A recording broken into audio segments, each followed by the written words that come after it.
लेना है। अब नेक्स्ट स्टेप क्या लेना है, मुझे कौन सी पढ़ाई करनी है, कौन सा बिजनेस करना है, कौन सा स्टेप लेना है, कब लेना है, ये मालूम क्यों नहीं?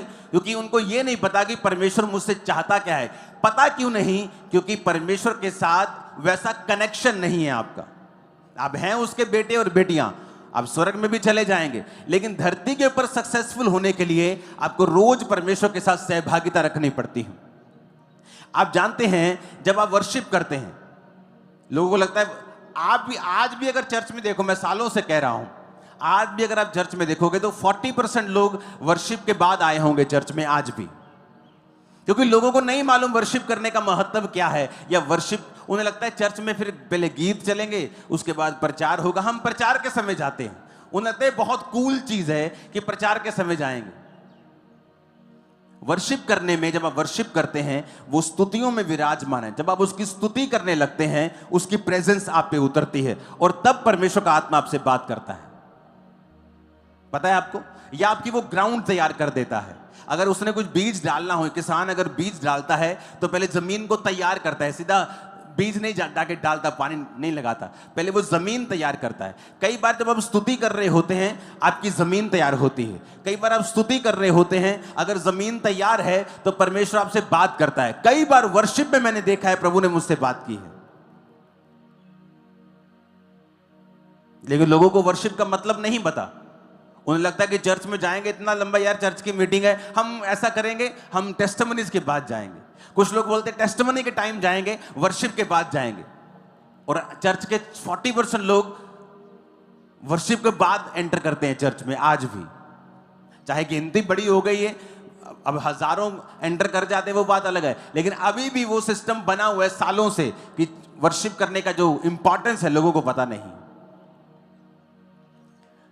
वो कहता है मैं स्तुतियों में क्या हूं, विराजमान। परमेश्वर स्तुतियों के बीच में विराजमान है। जब आप स्तुति करते हैं, प्रभु की उपस्थिति आपकी लाइफ में आती है, वो आपसे बात करती है, आपको छुड़ाती है, कंफ्यूजन खत्म होती है, वो धीरे धीरे आपको गाइड करने लगता है। आपको कई बार, मैं ये किस तरह से आपको समझाऊं, आपको प्रैक्टिस करनी पड़ती है। किस चीज की? प्रभु के साथ रहने की। हमेशा कि आप वर्शिप कर रहे हैं तब परमेश्वर की उपस्थिति को आप महसूस करते हैं। आप फिर बाइबल पढ़ते हैं, आप फिर प्रार्थना करते हैं, आप जाते जाते भी गैर भाषा में प्रार्थना करते हैं। आप प्रभु को लगातार इनवाइट कर रहे होते हैं और लगातार कॉन्शियस होते हैं कि परमेश्वर मेरे संग है, परमेश्वर मेरे संग है। तब शुरुआत होती है। एक दिन वो छोटी सी बात करेगा और आपकी 10 पुश्तें चेंज हो जाएंगी। मैं आपको बता रहा हूं, स्मॉल बात। इस सेवकाई में आने से पहले, इस जगह में आने से पहले 7 साल में मैंने 8 जगहें बदली हैं चर्च की। जो जगह लेते थे भर जाती थी। अब क्या करें, अगली जगह। अब जगह भर गई और पैसा नहीं था चर्च के पास कि अपनी जगह ले, तो रेंट पे होती थी। कभी कोई यूज करने के लिए देता था, कभी मेरा कोई पर्सनल छोटा सा प्लॉट था वो यूज किया, वो छोटा सा भरा। ग्राउंड यूज की, ग्राउंड वाले बोले आपने कब्जा करना, मैंने कहा हम कब्जा छोड़ के आए, कब्जे नहीं हम करते। फिर अगली जगह, फिर अगली जगह, फिर अगली जगह, अगली जगह, फाइनल ये जगह आते आते 8 जगहें मैं चेंज कर चुका था। अगर मैं कंफर्टेबल मुझे रहना होता तो वहीं मैं 2000 लोगों की चर्च बनाता, एसी चर्च, एसी घर, आराम से रहता, क्या प्रॉब्लम थी। लेकिन जब परमेश्वर की वर्शिप आप करते हैं, लगातार प्रभु के साथ रहते हैं, वो आपको बताता है कौन सा स्टेप आपने कब लेना है। आपकी ग्रेटनेस परमेश्वर की उपस्थिति और उसकी बात के पीछे छुपी हुई होती है। और कितने लोग हैं जो घरों में वर्शिप करते हैं? बहुत कम। या आप रसोई में खाना बना रहे हैं और वर्शिप कर रहे हैं।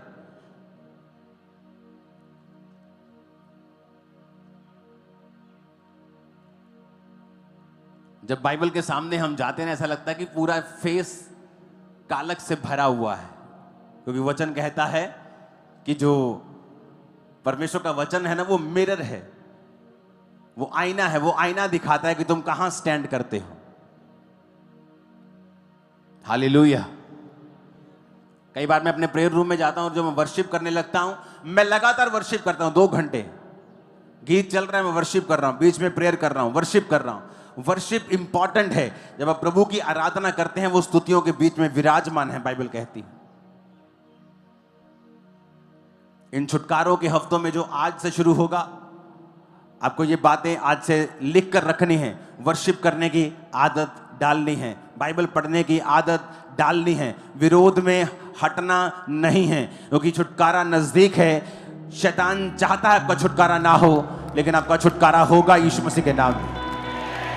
और हर एक व्यक्ति का छुटकारा होता है। मुझे भी अगले लेवल पे जाना है तो मुझे भी एक छुटकारे की जरूरत है, तो परमेश्वर छुटकारा देगा। रास्ता यही है, रास्ता वचन के बीच में से होकर जाता है, उसकी उपस्थिति के बीच में से होकर ही जाता है।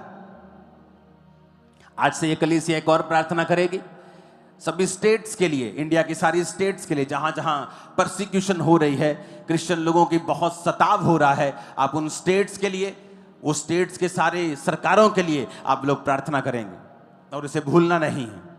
आज के बाद इस पॉइंट को भूलना नहीं है, क्योंकि उन मसीह लोगों को आपकी प्रार्थनाओं की और मेरी प्रार्थना की जरूरत है।